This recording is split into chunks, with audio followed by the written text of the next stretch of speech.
Hello and welcome to On Point. This episode features an interview with Rolfe Arnhym, a chair of Vistage, the world's largest and most comprehensive executive coaching organization for small and mid-sized businesses, with $1 million to $1 billion in revenue. As a Vistage chair, Rolfe mentors numerous business leaders in the community through 3 groups he oversees. He has served every community in his personal and professional life with a focus on service to others before self, and making each community better for future generations. Rolfe is a West Point graduate and retired Army officer with a distinguished 21-year military career, including 2 combat tours in Vietnam and commanding an Infantry Brigade in the Army Reserve. He retired with the rank of Lieutenant Colonel and later as Colonel in the Reserves. Rolfe has held numerous significant leadership positions, including serving as CEO of the Pasadena, Long Beach, Palm Springs, and Beverly Hills Chambers of Commerce from 1978 to 1999. In this episode of On Point, Rolfe talks about how he works at Vistage with CEOs and executives to develop and add to their professional skill sets and grow as business people. He provides insight on his highly varied career and what inspired him to write a book for readers to gain insights into mentorship and coaching, being able to walk away with multiple calls to action. Rolfe also touches on the power of the Chamber of Commerce as an important resource to help you succeed in business, and sheds light on the trials, tribulations, and triumphs of moving the Army versus Navy game across the nation. Now, please enjoy this interview between Rolfe Arnhym and your host, Ian Faison. Welcome to On Point. I'm Ian Faison, CEO of Caspian Studios, and today I am joined by a very special guest. Rolfe, how are you? Good to see you. Good afternoon. Yeah, great to have you on the show. Excited to chat about business, about West Point, about how you brought the Army-Navy game to California, and much, much more. So before we get into all that, can you tell me a little bit about your current role at Vistage? I'm currently a chair for Vistage International. I have 3 groups that are a combination of CEOs and senior executives for a total of 58 under wing that I coach and mentor. I try to help them to not only develop and add to their professional skill sets, but I try to help them grow their business at the same time, help them to make better decisions. The way we do that is I have sessions both as a group and one-on-one once a month, where I ask them pretty deep questions in a confidential environment. When we're in a group meeting, it's sort of like a think tank, and we push them to be totally transparent, to share with us what their problems are, and then we help them to make better and faster decisions. At the end of the day, I hold them accountable. What I can tell you is that when I did my book, Start Everything, Finish Nothing, I dedicated it to my Vistage members for their unintended contribution to it. I love that. Always unintended consequences and contributions whenever you're working with anyone. And we'll get into some of the Vistage lessons here later. You already mentioned your book, which I will link up in the show notes, and I highly recommend everybody to check out. Starting off, you wrote a book. You did something very difficult in writing a book, sure. But before that, you did something even more difficult that every West Point grad knows, which is you moved the Army-Navy game. So tell me about what was going on at the time. What were you doing? Why the heck did you get this crazy idea to move the Army-Navy game? Well, at the time, I was the CEO of the Pasadena Chamber of Commerce.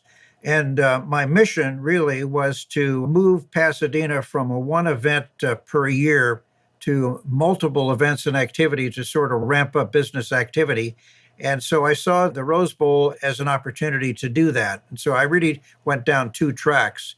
But the first track, the Army-Navy game, we were at home with a group of people watching the Army-Navy game in late 1981. And I just made a frivolous comment, and I said, the game should really move around the country. The 2 academies belong to our nation. It's a shame for it to be totally held in Philadelphia. And so somebody said to me, it can't be done. That's the wrong thing to say to me. And as a matter of fact, there's a chapter in my book. So I set about putting a proposal together, and the selling proposition was pretty basic. From the Academy's perspective, they were losing attendance in Philadelphia. and they was losing a lot of interest. Philadelphia really at that time just saw it as another event. They also, both academies were having a difficult time with their brand west of the Mississippi.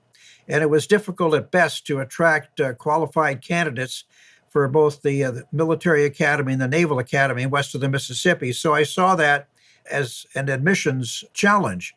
And so I put a proposal together, and by virtue of some strong relationships, I was able to get access to the top people in our country, starting with the Secretary of Defense, the Secretary of the Army, the Secretary of the Air Force, the two superintendents, and I made my case to characterize how advantageous it would be for them to move the game 10,000 people across the country and back again and conduct it in the Rose Bowl. From a city of Pasadena perspective, it was a huge bonanza because not only would we bring a lot of people into the Pasadena area, but it'd be another major event with enormous economic impact. Obviously, the game had been going for a long time at that point. Had it ever moved anywhere, close to the West Coast? No, it had not. This is the first time ever.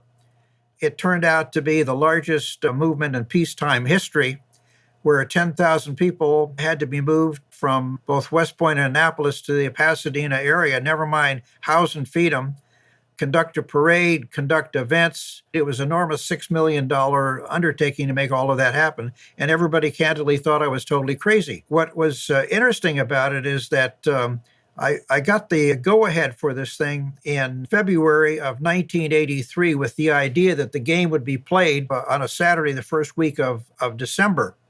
That was a pretty tight timeline to raise $6 million and to put together all of the administration and logistics to make it happen. So I really initially had not envisaged the thing happening in 83. I figured, oh, shoot, that'll happen downstream. Wrong. They gave me the go-ahead. What was weird is that less than 2 months later, they were having the basketball playoffs in Albuquerque, New Mexico, and the various TV stations were battling over who was going to traditional games, Penn State, and on USC and so forth, UCLA and on again. And they made a rather strange conclusion. Instead of the game being played on the first Saturday in December, they moved it to a Friday after Thanksgiving, which really threw a major monkey wrench in. Number one, it cut a week out.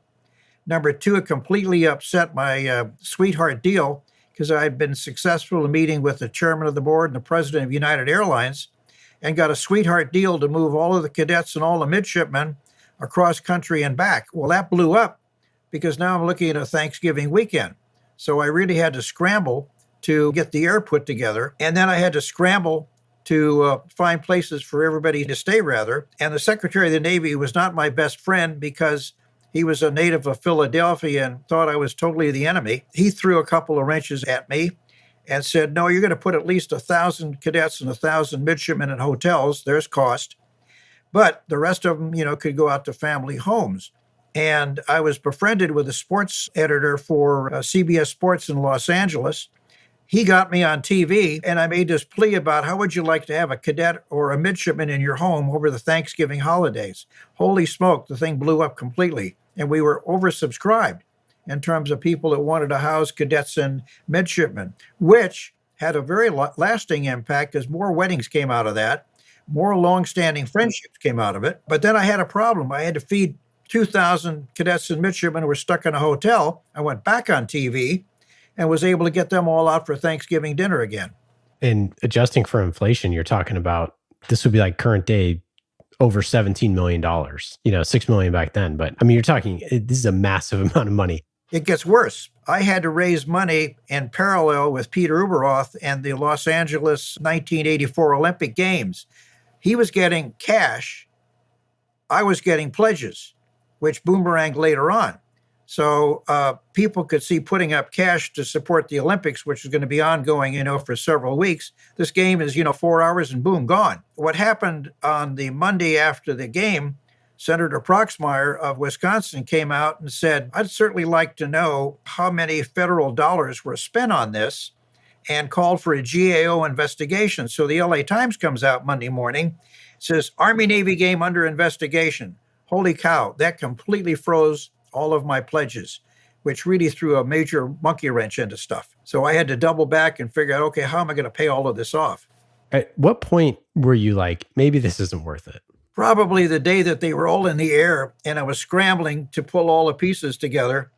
And what was really bizarre is that we were clicking along, people were in the air, and I got a phone call from the folks back at West Point. I had to charter out because I didn't have United Airlines totally under control.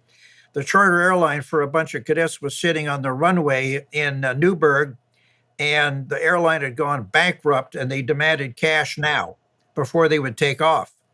And they were looking for something like $200,000, which I did not have. And I went into a major scramble. Don't ask me how. I found the money, wired it, and instead of being earlier in the scheme of things, they were at the end and got there in time. But that was frightening. You know, putting together an event of any kind is always crazy. Moving the Army-Navy game, obviously, with all the monkey wrenches and all that stuff, seemed to be as crazy of an idea as you could get. But I'm sure that to the cadets, you're used to going to different places in the summer, going to airborne school, you get on a plane, you go do all this stuff. There's process for all that. For going to Army-Navy game down in Philadelphia, you have the boomerang buses, all that sort of stuff. You don't have to house everybody. You send everybody, you drive them down, you drive them back. Essentially, it's just, you know, you got to pay for the buses. But when you talk about like the level of complexity and all this sort of stuff, it starts to make sense why no one had ever done it before to figure that out. But after you finished it and after you did it and all of the, you know, with the lawsuits and all the other crazy stuff, and you're sitting there and like you said, all of the unintended consequences, all of the things that came out of this, I mean, like, what did that feel like after it was done and dusted and you were like, hey, we did this, this had an impact, and we got to show West Point to a group of people that had never seen it like that, people in LA and Southern California? I think that, after being sued by the Secretary of the Navy, and not a lot of people can lay claim to that, for the residual monies, I did reflect back, and there were several things. Number one, the enormous amount of goodwill in Pasadena, which continues to this day, the relationships which continue to this day. There's now a time capsule and a bench right in front of the Rose Bowl. Nobody will ever forget that the Army-Navy game was not there. Every cadet and midshipman that was involved in those 4 classes, I run into people all the time that recall that thing with fond memories. From their perspective, it went perfectly. We got them out there. We had what I call zip code commanders meet them in various locations around the Los Angeles area. Rather than having families meet them at the airport, I had them dispersed at shopping centers and schools, brought the buses to them. Families picked them up, took them to their home, shuttled them back and forth. It almost became a family event. I gave them a night at Disney. I went out to Disney and I said, I'd like to shut the park down. They said, you're out of your mind. Well, I'd run a study and I found that for the last 4 years, their attendance that particular night was in the dumper. I told them I could double it. And they said, you're crazy. I said, give me a chance. They did, and we tripled it. We had a major event with Bob Hope, which with the combined glee clubs of the 2 academies. Huge event. We had a series of major activities. The entire city was caught up in it.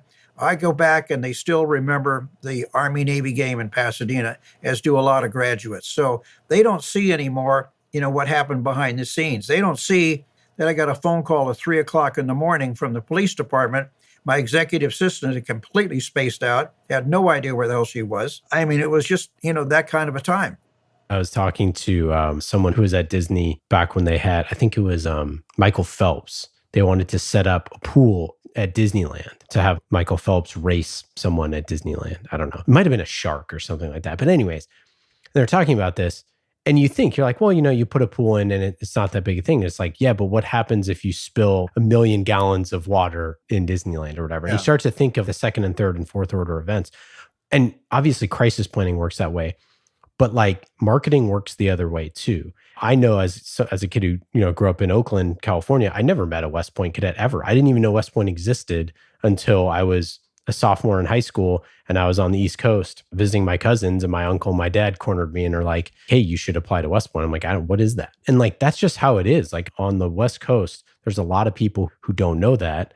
And in order to build those relationships, you have to be there in person, right? And obviously, like today, we have a very digital economy and all that sort of stuff. But back then, like if you weren't on TV or if you weren't there in person or on the radio, you weren't going to get seen. And like putting West Point cadets out in front of people, out on the streets, doing that is a huge marketing, initiative for the academy.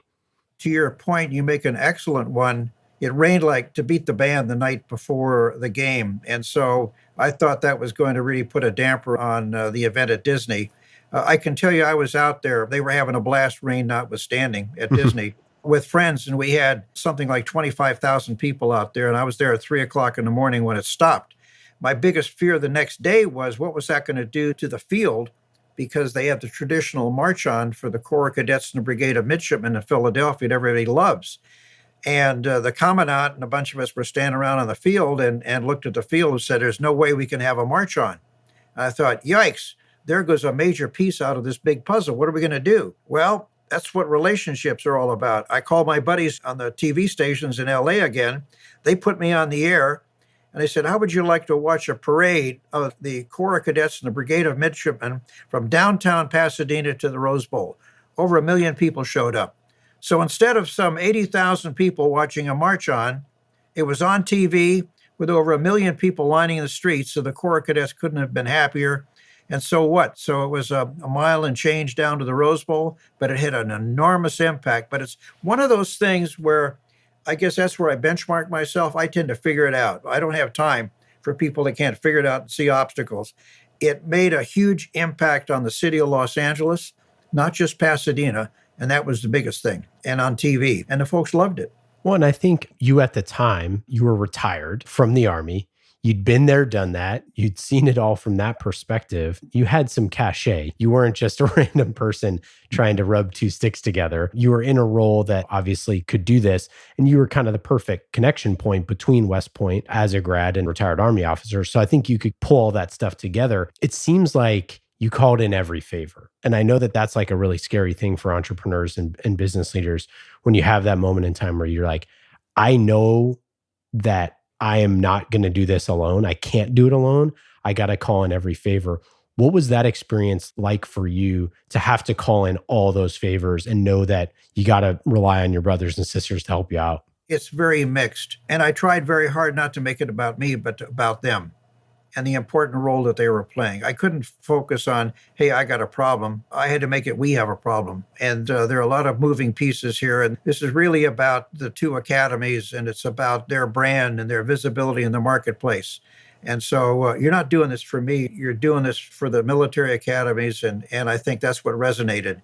As a result of that, I could see kind of a glint in their eye that they wanted to be part of something that was bigger than all of us.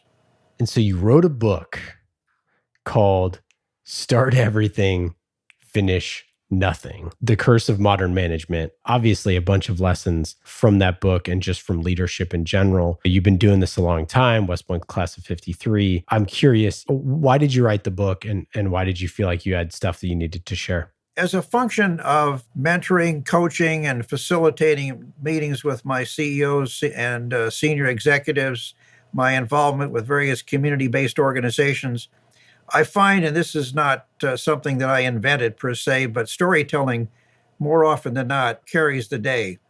And so when we had a particular situation, I always would find something in my past that was built around a story. And so my guys were pushing my buttons about doing a book, and I told them, I just don't have the time for this. And it went on and on again. And so I just let it drift. And then after a while, I started thinking, well, what would I call this book?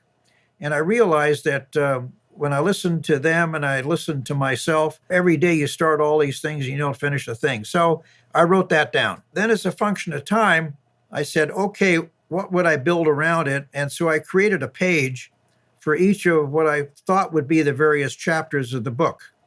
And so I wandered around really for quite a period of time and just sort of plugging in holes along the way. But I was determined to write a book that was more actionable. And so there are all kinds of books out there, and they tend to have only one action line associated with it. Whether it's Good to Great, In Search of Excellence, you go on and on again with a lot of great business books that are out there. But there's always one lesson, one takeaway. Said, no, that's not going to happen.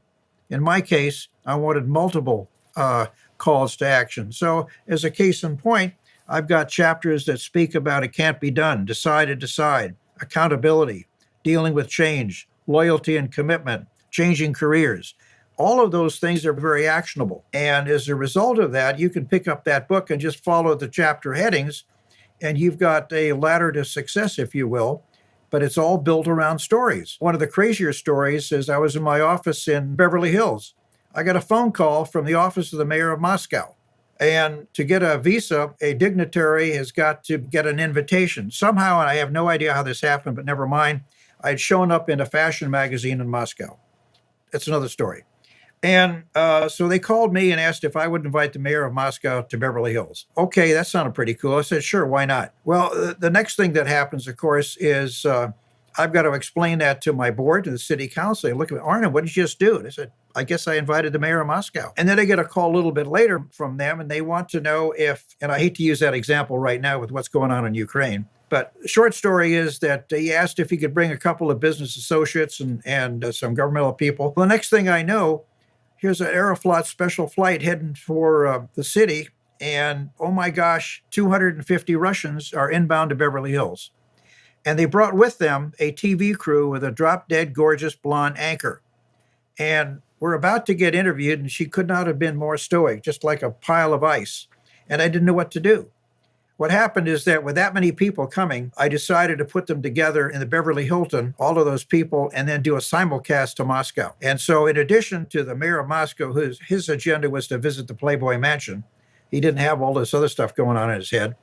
So all these people, we've got 250 Russians, a bunch of business people from the Los Angeles area. So they're interviewing me before all of this. And it was just so intimidating to be looking at her just a couple of inches apart. I don't know what made me say it, but I leaned into her and I said, would you like to defect? Well, holy cow. I don't know how that worked, but she started smiling. I started smiling, literally broke the ice. That's sort of my mantra is, again, try to figure your way out through using humor to get out of a bad situation. And you know, the cool thing, and we forget about that, is it was really about people, not governments. Nobody was thinking about all the policy issues when this guy went up to visit the Playboy Mansion. Nobody was thinking about that when we were all in the room talking together about business. Well, I think it speaks to another thing, which I think you've leveraged in your career, which is, you got to fight with what you have. And when you're in LA, when you're in Pasadena, when you're near Hollywood, it's like if you have Bob Hope down the road, you got to use Bob Hope. If you have whatever it is at your disposal, you have to use those things. And I think that so often, whether it's entrepreneurs or business leaders, don't realize what they have around them. Mike Krzyzewski tells a story about when he was in China for the Olympics and he sat down with a group of Chinese, I think, businessmen and diplomats and different things. And they asked him questions about West Point for like 30 minutes instead of about the Team USA. It's just one of those things that I think in the West Point community, it's like we have a certain amount of perhaps worldliness that we don't necessarily always realize that can be an advantage. And to think about him, when I go back to West Point, a thing that struck me there was very competitive environment. You're not as good as you think you are. There are a lot of people that are a lot better than you are. I show up for gymnastics and it's exactly like the Olympics. Every exercise that you do, you can watch in the Olympics. And I'm sitting there on the floor watching these guys flying over the stuff. And I look at it and say, there's no way in the world that I can do that. And yet, because it's progressive, ultimately you're able to accomplish it. And so it comes back to this philosophy, don't tell yourself something can't be done. Yeah, it's a great point. As a business leader, you have that mindset of it can be done because you've seen and done all that stuff at West Point or in the Army or whatever. Nothing in business is probably going to be anywhere near as hard as the IOCT for some of us, for those of us who perhaps are not as good on whatever parallel bars or whatever those things are called. Well, what it teaches you at the academy is process, which is important, and a certain amount of discipline, and you carry that through. Commitment. But I continuously look for opportunities not only to do better myself, but for others to be better. I tend to tackle things that nobody else wants to do. I wound up chairing the Orlando Centennial because nobody would do it. I was able to move UCLA out of the Coliseum into the Rose Bowl because somebody said that couldn't be done. And I had to do it over poor Tom Bradley's dead body. The mayor of Los Angeles at the time was fighting it vigorously. At the time, UCLA, their average season ticket was around 32,000, not good. And they wanted to move it dramatically. And I said, I'll take it to 55 in 5 years. And we took it there and won. Yeah. So I'm curious, you've changed careers a few times, obviously. And after spending 20 years in the Army, there's a lot of folks, women and men, that just say, you know what, I think I'm just going to take up gardening and rest my knees for a while, whereas you obviously went the opposite direction. How did that transition out of the military go for you as someone who was retired already and then now going and finding a second career. And how the heck did you get into the career you did? Well, clearly it's a huge cultural shift. And on my last assignment, I was living in the civilian community, if you will, and got to know my neighbors, which is uncommon. You do that in the military. It doesn't happen quite so much in civilian life. I got to know my neighbors, and through various discussions with some of the neighbors, and this at the time was in Orlando, they were talking then about somebody to head up the bicentennial and the city centennial. And they asked me the question, would you do that? And I said, well, I'm on active duty and ultimately I'll be reassigned going someplace else. And they said, what if we found you a job? And I said, cool, you find me a job and I'll do it. And so to the chagrin of my wife, after over 20 years, I made that shift. And I leveraged that into a fair amount of visibility. It opened up other opportunities. They gave me a chance to be president of a small consulting company. That morphed into a contract with a major company in Pasadena, California, where they were in competition.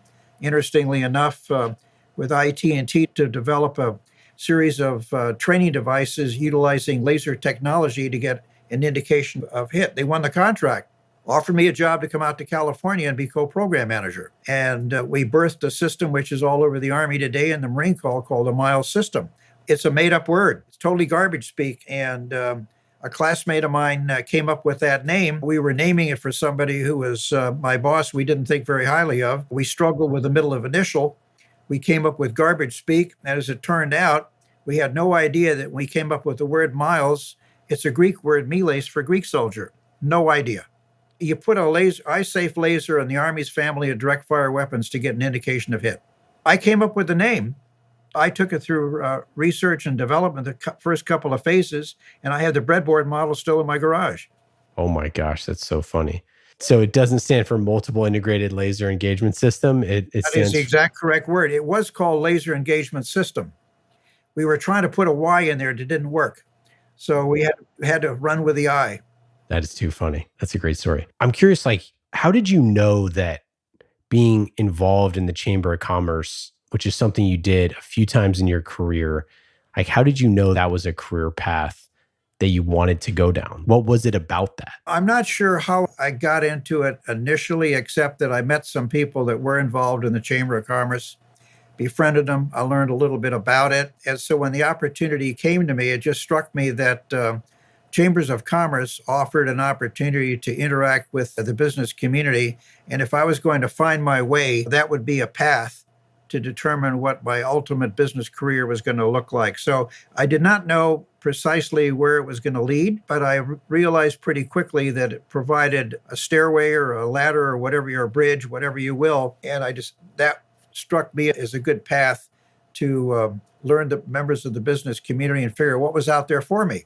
It's a mixed blessing. You can try to sell yourself as something, or you look for an opportunity and ask yourself, is that a good one for me? And of course, later on, I went on to be the CEO of 4 different chambers of commerce, initially Pasadena, then Long Beach, Palm Springs, and ultimately Beverly Hills. And their role is pretty simple, and that is to establish relationships within the business community, act as advocates for business, meaning help them through difficult legislative issues. And so you represent them at the city, county, and state level to protect them from either some law that's going to come down or some regulation that's going to impact the cost of doing business.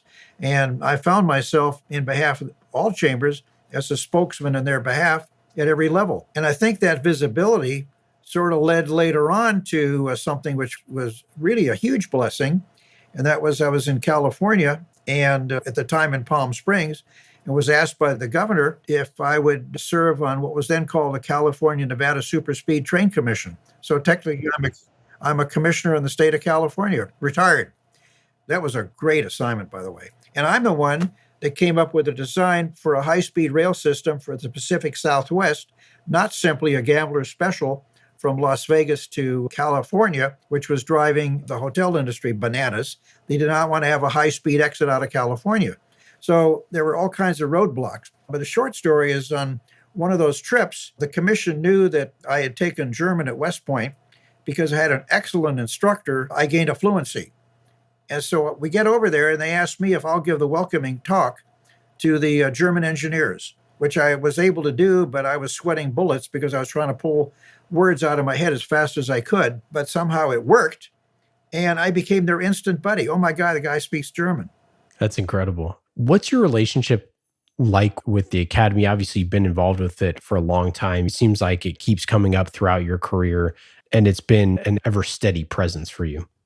I think the Army-Navy game sort of did it for me, and it sort of re-energized me, asking myself the question, and maybe it was guilt, I don't know, because they didn't get all the money that they wanted out of the game because we couldn't collect on all the pledges, never mind the lawsuit downstream, which, by the way, I had to use my 1 year of law at West Point to get me through the district court in Los Angeles and through the Ninth Circuit Court of Appeal and win on a stupid technicality, which I'm not very proud of, but at least they didn't nail me for a couple of $1,000,000. I felt that I owed the academy and I needed to make up that shortfall and just call it pure and simple guilt. So I've dedicated myself ever since to try to bring people up to West Point that are willing to make a contribution. And the good news is I've been successful. I've been fortunate with my business, and so I've made contributions. There'll never be a building up there. I can't pass that muster, never mind a statue. But the short story is through that vehicle, I've been able to bring a lot of support to West Point, both monetarily and in many other ways. And so I feel that gradually over the years, I'm refilling that pot. That's really cool. I feel like there's a lot of awareness and introductions and relationships and obviously money that West Point needs at any given time. And I think that so often we feel somebody else is going to donate the gigantic building or the new thing. But like you did with Pasadena, is introducing a new generation of people to West Point and to Annapolis. That sort of stuff is one of the reasons why we're excited to do this podcast and some of the other content that we're working on, is to just share like all of these different facets of what West Point is working on at any given time, what AOG is working on. And I think that for cadets, when you're there in the moment, you just get the benefits of what's going on. You don't know anything. You just know you're going to Pasadena for Army Navy. You'd have no idea what's going on behind the scenes. Once you get out, you realize you're like, oh, there's actually people working on all these things. And that requires connections and effort and energy and dollars and all that stuff. But it's one of the things that I think separates the great leaders who are able to corral those resources and point people in the right direction. And obviously, you've been doing that for a long time. Well, I think if there's no point that I want to make that's probably more important to me, it's never about me, really. And that's why the lessons learned, I don't want people to repeat the mistakes that I made. And so I'm dedicating myself in that direction, try to pay back to West Point. This sounds a little egregious, but after the Army-Navy game, it struck me that the least they could do in Pasadena was to put up a statue of me at the Rose Bowl. Mm-hmm. And I wanted it to be 3 times the size of Saddam Hussein because I didn't want it to fall down easily. And I recognized that don't make it about yourself, dummy. I reached out to them. I said, what I'd like to do is I'd like to put in place a bench and a time capsule to express appreciation to the city of Pasadena and the Rose Bowl for hosting the Army-Navy game and the cadets and midshipmen in your homes. You know what? In less than 30 days, boom, it was approved.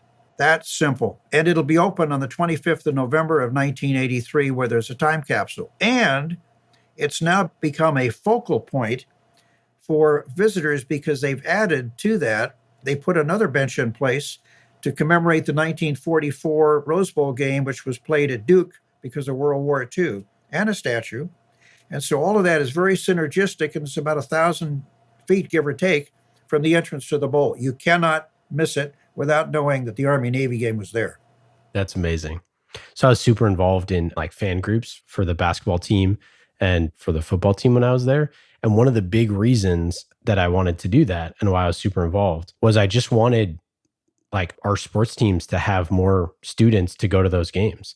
And I know that cadets need to get outside of the academy, but also like the fact that we send these people on a bus to whatever, Lehigh or Lafayette or wherever it is, it's like we could easily throw a bus of cadets to go cheer them on.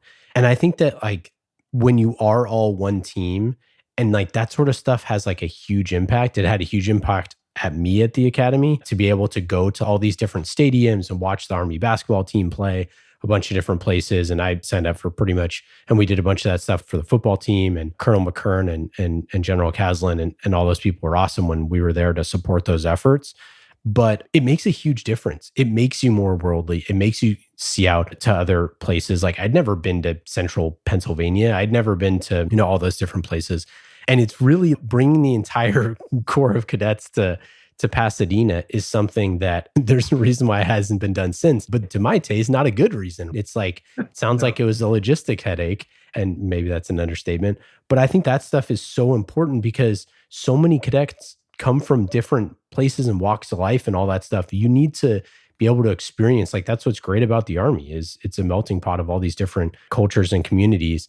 And you have to get out there and see those places. And there's no substitute for getting on the ground. You wouldn't go and not recon. And yet we do that. We don't get out there on the ground. So I think that what you did is so cool. And it's something that I would have a similar harebrained idea, I feel like. We're like, remove all the barriers to entry that you can to get people to go to basketball games. Get them a bus, get them pizza, get them all that stuff. So that, if you get picked up when it's December or January and it's 5 degrees outside, you can get picked up in a warm bus. They'll take you up to the game, you give you free dinner and you can go home. But yeah, I think that stuff is so important. It's so cool to see that you took the mantle for that when no one was asking you to do it. Well, what was amazing is everybody fought it until it was a reality. Then everybody wanted in.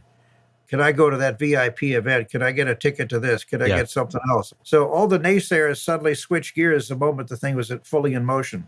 I want to switch gears to what you're doing now at Vistage. You obviously work with tons of business leaders, senior executives, entrepreneurs.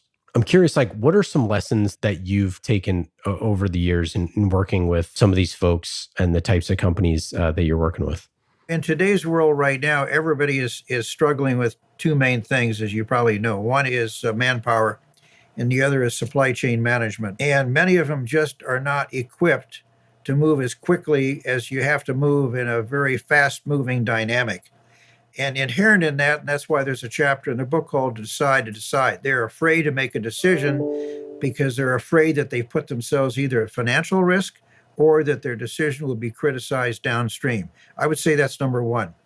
Number two is accountability. I find a general weakness right now in terms of people holding themselves accountable. They're ready to blame almost anybody else, a circumstance, pin the tail on some other's donkey, never mind holding their people accountable. I find that internally, and I work very hard on this to make sure that they establish core values.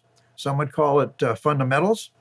And in my book, the number one core value is mutual respect, which is a fast way of saying, treat others as you would have them treat you, which makes a huge difference. I find at the same time that because of COVID and people remotely working, which is my facetious spin on it, that they have terrible accountability issues going on and how to keep people engaged given an enormous growing of concern over family issues that has somehow cropped up. And so for the first time in a long time, instead of people taking work home is going into the workplace. And suddenly people can't figure out how to cope, rightfully or wrongfully. So you have a lot of things going on where motivation is really huge. And so one of the things I've been doing almost on a quarterly basis is finding ways for leaders to remotivate their people, whether it be through recognition, or whether you do some sort of an event or an activity, or whether you wander around the office and do the four corners and let everybody know you appreciate what they're doing for them.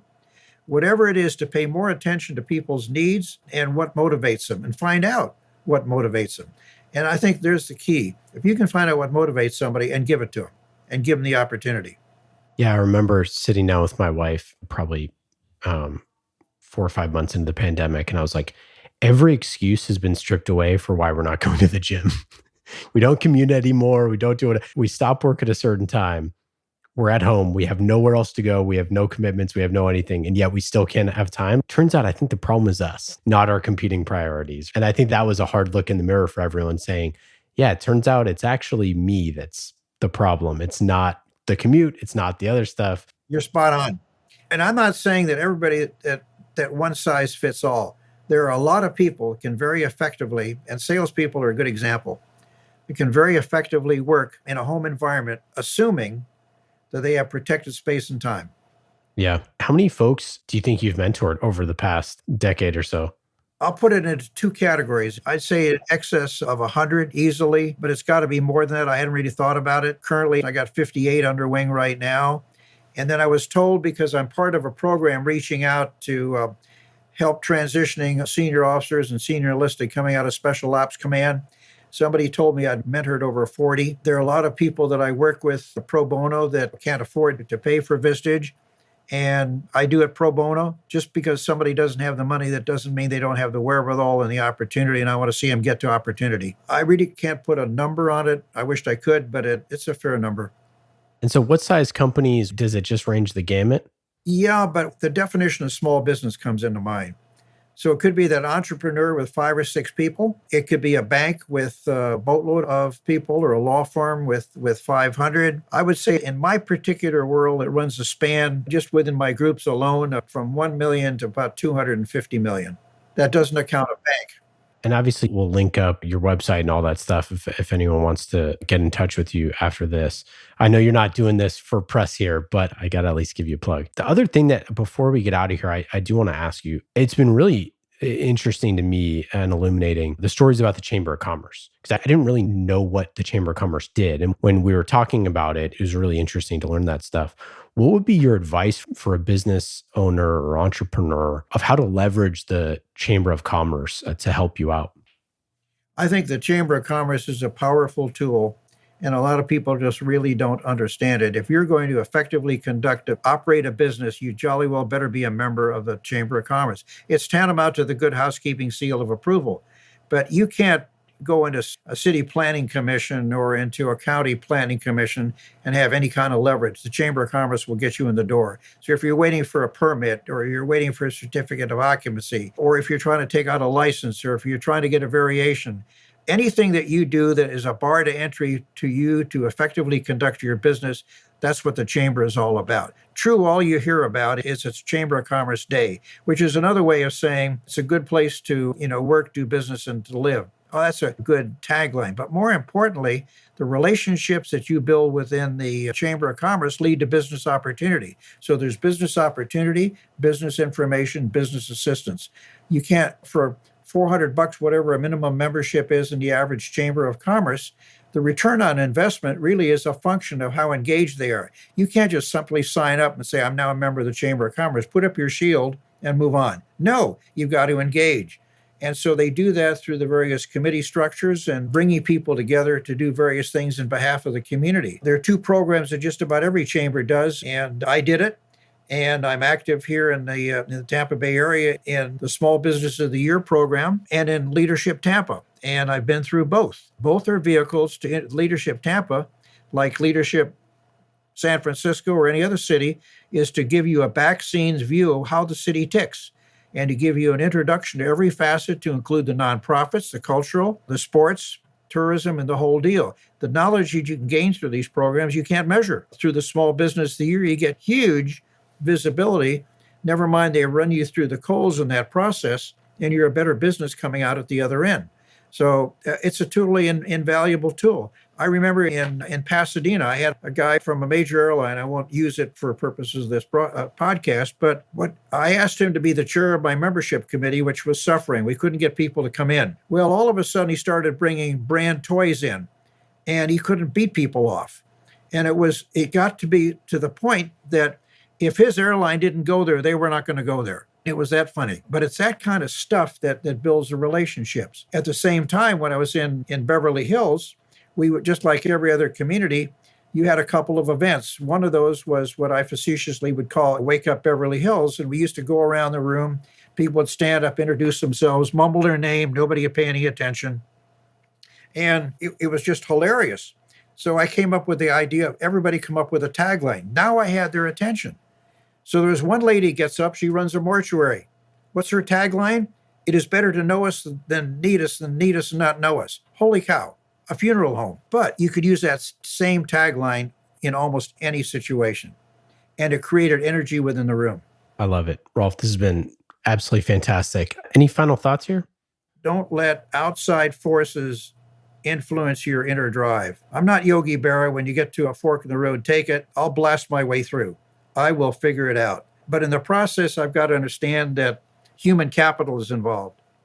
And that's important. And so you've got to get people around you that buy into what you're doing. And you go back to your question when we started off earlier about relationships and leveraging them. I hate to use the word use people, which I do not. I would rather use the word that together we can make something happen. I love it. Great advice. Thanks again so much for hanging out today and sharing all these lessons. I know I really appreciate it, and our listeners do too, and the greater West Point AOG community. Thanks again. We'll talk soon. All right. Thank you very much. This has been a production of the WPAOG Broadcast Network. Please take a moment to rate and review the show, and join us each week for a new episode. Thank you for listening.